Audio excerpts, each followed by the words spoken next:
Ny vehivavy rehefa saropiaro, la jalousie. Basa tifkavagna arangaranga tsara be zahava sambava tenay antsira be tiaregny koragna chéri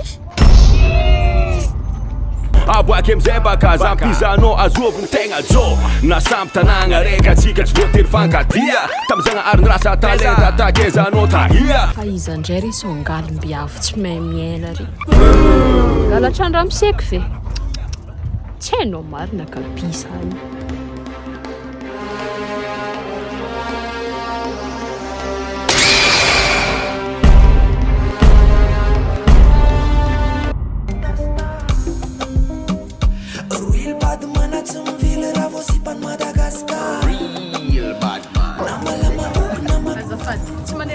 Chérie, fa inona ataonao ty? fa iza io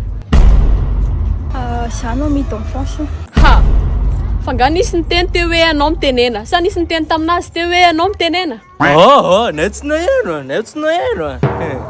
Maza manala balaka mo chérie. Ohatra misy resaka tsy mifakazo manko izy zany. tsika sindry zao tsy mifankahazo dia inona zao ny zavatra ataondry amin'ny fiainana salany plan dia hiditra plan be What? fa ny tsisy apokany Zany any ity. c'est toy Ngamba aloha reto avelako nareo fa ohatry ny anahirana izy zany. Ah, ok kia. Bye. Bye bye.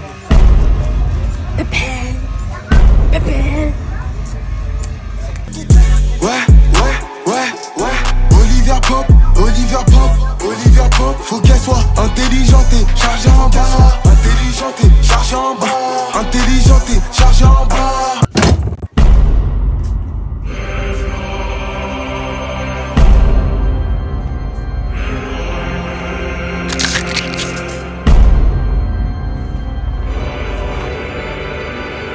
nanomboka tamin'ny firana nareo ny resaka teo Tamiray sasany. c'est toy tsy marina zany Chérie, namako fotsiny ne iny e. tsisy namanamana zany ataovy excuse norme fo Lemony parangui. raiso Allô? Paona tsara ny vadin'lahy iny e. teneny izy hoe zafa tsy mila anao tsony Izy zany ato no miteny hoe zay zany nefa tsy mila anao hoe. mampisy constipation teneno Zay kifa rapitso ndray. Oale ty.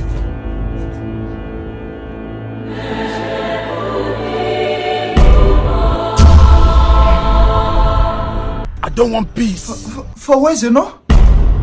Chérie, za ohatra ny dada sy mamako any za iala zao za